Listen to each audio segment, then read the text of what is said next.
আমাদের প্রতিদিনের ব্যস্ত জীবনে এমন অনেক ঘটনাই ঘটে যা আমরা খুব সাধারণভাবে এড়িয়ে যাই।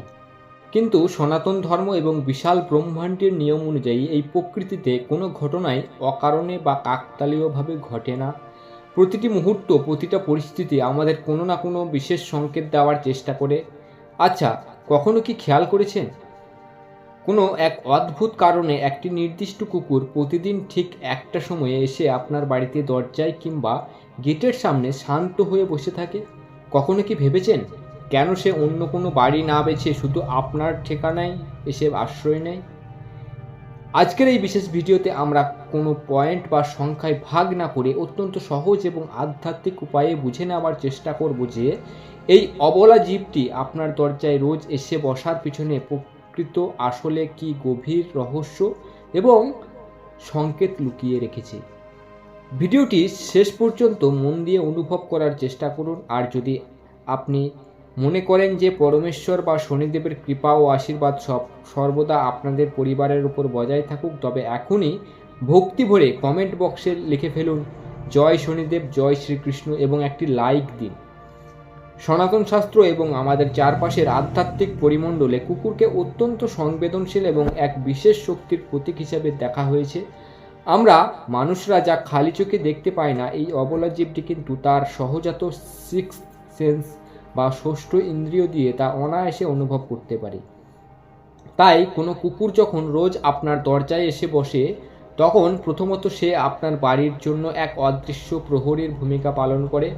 শাস্ত্রীয় বিশ্বাস অনুযায়ী সে আপনার গৃহের চারপাশে এমন এক ইতিবাচক সুরক্ষা বলয় তৈরি করে যা বাইরের কোনো এই নেতিবাচক বা অশুভ শক্তিকে সহজে বাড়ির ভিতরে প্রবেশ করতে দেয় না। অনেক সময় এটি আমাদের পূর্বপুরুষ বা পিতৃপুরুষদের আশীর্বাদের এক সূক্ষ্ম মাধ্যমও হতে পারে, যারা হয়তো কোনোদিন কোনো অবলা রূপ ধারণ করে নিজের বংশধরদের সুরক্ষার জন্য দরজায় এসে অপেক্ষা করেন। জ্যোতিষশাস্ত্রের দিকে তাকালে আমরা দেখতে পাই কুকুরকে সরাসরি ন্যায়ের দেবতা শনিদেব এবং রাহু কেতুর মতো তীব্র গ্রহদের সঙ্গে যুক্ত করা হয়েছে দেবাদিদেব মহাদেবের আর এক রূপ কাল ভৈরবের সাথে। আপনার জীবনে যদি শনির দশা বা রাহুর কেতুর কোনো অশুভ প্রভাব থাকে তবে এই প্রাণীদের সেবা করার মাধ্যমে সেই কুপ্রভাব অনেকটাই কেটে যাবে এবং কাল ভৈরবের কৃপা আপনার উপর বর্ষিত হবে। প্রকৃতি যখন আপনাদের দরজায় প্রতিদিন একটি ক্ষুধার্ত জীবকে পাঠিয়ে দিচ্ছে, তখন বুঝে নেবেন ঈশ্বর আসলে আপনার মানবিকতা ও ধর্মের এক নীরব পরীক্ষা নিচ্ছেন। আপনি তাকে তাড়িয়ে দিচ্ছেন নাকি ভালোবাসছেন, এক টুকরো রুটি বা একটুখানি জল এগিয়ে দিচ্ছেন, এই সামান্য সিদ্ধান্তটুকুর উপরেই নির্ভর করে আপনার মূল কর্মফল। শাস্ত্রে বলা হয় একটি তৃষ্ণার্ত বা ক্ষুধার্ত প্রাণীর মুখে অন্ন তুলে দেওয়ার মানে সরাসরি ঈশ্বরের সেবা করা, যা আপনার সঞ্চিত কোনো পুরনো জন্মের ঋণ বা কর্মবন্ধন থেকে আপনাকে মুক্তি দিতে পারে। এখানেই শেষ নয়, যদি দেখেন কুকুরটি প্রতিদিন কোনো অকারণে চিৎকার বা ঘেউ ঘেউ না করে অত্যন্ত শান্তভাবে আপনার বাড়ির সামনে এসে বসে থাকছে, তবে তা আপনার জীবনে আসতে চলা কোনো বড় এবং ইতিবাচক পরিবর্তনের পূর্বাভাস। ঠিক যেমন ঋতু পরিবর্তনের আগে প্রকৃতিতে হওয়া বদল হতে শুরু করে, তেমনি মানুষের কর্মক্ষেত্রে নতুন সুযোগ, ব্যবসায় উন্নতি কিংবা দীর্ঘদিনের কোনো মানসিক অশান্তি দূর হওয়ার আগে প্রকৃতি এই ধরনের সূক্ষ্ম লক্ষণ পাঠাতে শুরু করে। ব্যস্ত পৃথিবীর ভিড়ে আমরা যখন একাকিত্বে ভুগি, তখন নিঃস্বার্থ ভালোবাসার প্রতীক হয়ে এই জীবগুলো আমাদের জীবনে মানসিক শান্তি ফিরিয়ে আনে। তাদের সাথে গড়ে ওঠা এই আধ্যাত্মিক সংযোগ আসলে ঈশ্বরের এক নীরব বার্তা, যা আমাদের হৃদয়ে দয়া, করুণা এবং সহমর্মিতা জাগিয়ে তোলে। আর এই মানবিক গুণগুলো যখনই আমাদের ভিতরে বৃদ্ধি পায়, তখনই আমাদের ভাগ্যের বন্ধ দরজাগুলো একে একে খুলতে শুরু করে। তাই বন্ধুরা, এরপর থেকে যখনই আপনার বাড়ির সামনে কোনো কুকুরকে এসে বসে থাকতে দেখবেন, তাকে অবহেলা করে বা রাগ দেখিয়ে তাড়িয়ে দেবেন না। মনে রাখবেন, সে হয়তো আপনার জীবনে কোনো সৌভাগ্যের বার্তা কিংবা সুরক্ষার আশীর্বাদ নিয়ে এসেছে। তাকে সাধ্যমতো একটু খাবার দিন, একটু ভালোবাসা দিন। দেখবেন আপনার চারপাশের পরিবেশ কেমন ইতিবাচক শক্তিতে ভরে উঠেছে। আপনাদের বাড়ির সামনেও কি এমন কোনো বিশ্বস্ত অতিথি প্রতিদিন নিয়ম করে আসে? কমেন্ট করে আপনার সেই অভিজ্ঞতা আমাকে অবশ্যই জানাবেন। আর হ্যাঁ, এই চ্যানেলে আমি মূলত রাশি সংক্রান্ত ভিডিও দিয়ে থাকি, তো প্রতিদিনের রাশি সংক্রান্ত ভিডিও পেতে অবশ্যই চ্যানেলটি সাবস্ক্রাইব করতে পারেন। আপনি কোন রাশির, আপনি যে কোনো রাশিরই হন না কেন, আপনার সকল সমস্যার সমাধান কিন্তু এই ইন্দ্রজিৎ আচার্য। এই চ্যানেলে আপনি পেয়ে যাবেন আপনার সকল ধরনের সমস্যার সমাধান।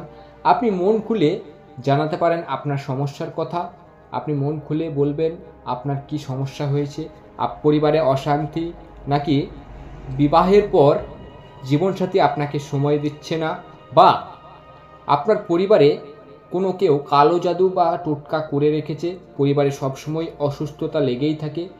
সমস্ত রকমের সমস্যার সমাধান কিন্তু আমি করে থাকি, দায়িত্ব সহকারে করে থাকি। তাই অবশ্যই আমাকে কমেন্ট করে জানাবেন। আর আমাদের জীবনকে ভালোভাবে এগিয়ে নিয়ে যেতে হলে অবশ্যই অবলা প্রাণীদেরও একটু দেখতে হবে, কারণ আমরা জানি মানুষ শরীর ত্যাগ করার পর আমরা যদি পাপ কর্ম করে থাকি তাহলে কিন্তু আমাদেরকে পুনরায় পৃথিবীতে আসতে হবে অন্য কোনো রূপ নিয়ে। হতে পারে সেটা কুকুর, বিড়াল, ছাগল, সাপ, অনেক কিছু। তো সুতরাং সেই কষ্ট ভোগ করতে না চাইলে অবশ্যই আমাদের নাম জপ করতে হবে, ভগবানের স্মরণে থাকতে হবে। তাহলে আমাদের এই পৃথিবীতে পুনরায় জন্মগ্রহণ করার প্রয়োজন পড়বে না। আর আপনি যদি একান্তই পুনরায় জন্মগ্রহণ করতে চান, মানুষ শরীর নিয়ে আবার ফিরতে চান, তাহলে আপনার আপনি যেটি চান সেটি ভগবানকে জানান যে আমি আবার পুনরায় এই পৃথিবীতে জন্মগ্রহণ করতে চাই, মানব শরীরেই ফিরতে চাই এবং মনুষ্য কল্যাণে নিজেকে আবার নিয়োজিত করতে চাই। কিন্তু তার আগে অবশ্যই আপনাকে কিন্তু ভালো কর্ম করতে হবে। ভালো কর্ম না করলে আপনি মনুষ্য শরীর পাবেন না। আপনি হতে পারে পরের জন্মে দেখবেন কোনো রাস্তার কুকুর হয়ে জন্ম নিয়েছেন, বিড়াল হয়ে জন্ম নিয়েছেন। আর আমরা যতই বলি না কেন যে কুকুর হয়ে জন্মালে তো ভালোই, খেতে পাবো বা বিছানায় শুতে পাবো, কিন্তু মনে রাখবেন ওরকম কপাল আপনার নাও হতে পারে। আপনি হয়তো রাস্তার কুকুর হলেন, কোনো বিলাতি কুকুর বা হাইব্রিড জাতীয় কুকুর হলেন না, তাহলে কিন্তু আপনাদেরকে কেউ দেখবে না, আপনাদের গায়ে সেই গরম জলই ছুড়ে দেওয়া হবে। তো এত কষ্ট ভোগ করতে না চাইলে, মানুষ শরীর পেয়েছেন, বহু পুণ্যের ফলে এই মনুষ্য জন্ম পাওয়া যায়। এই জন্মটাকে কাজে লাগান, সার্থক করুন, অপরের জন্য নিয়োজিত করুন। দেখবেন আপনিও ভালো থাকবেন, আপনার পরিবারের লোকও ভালো থাকবে এবং আপনাকে এত কষ্ট যন্ত্রণা ভোগ করতে হবে না গো। আপনি হয়তো ভাবছেন যে একবার যখন সুখ পান তখনই মনে করেন যে এটাই আমার জন্য বেস্ট, মানুষের শরীরে আমার জন্য বেস্ট। কিন্তু কাউকে যখন জলে ডুবিয়ে ধরে রাখা হয় তখন সে বুঝতে পারে কতটা কষ্ট। সুতরাং আপনি যখন কষ্ট পান সেই জলের ভিতরে মুখ ঢুকিয়ে রাখার মতনই অবস্থা হয়।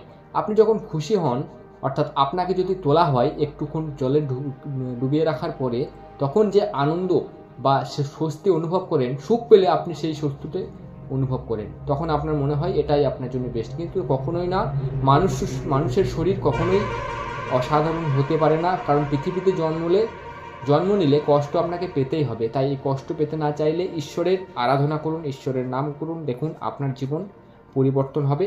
আপনাকে আর এই পৃথিবীতে আসতে হবে না, আপনি পৌঁছে যাবেন বৈকুণ্ঠ ধামে, যেখানে শুধু সুখই সুখ, শান্তি আর শান্তি।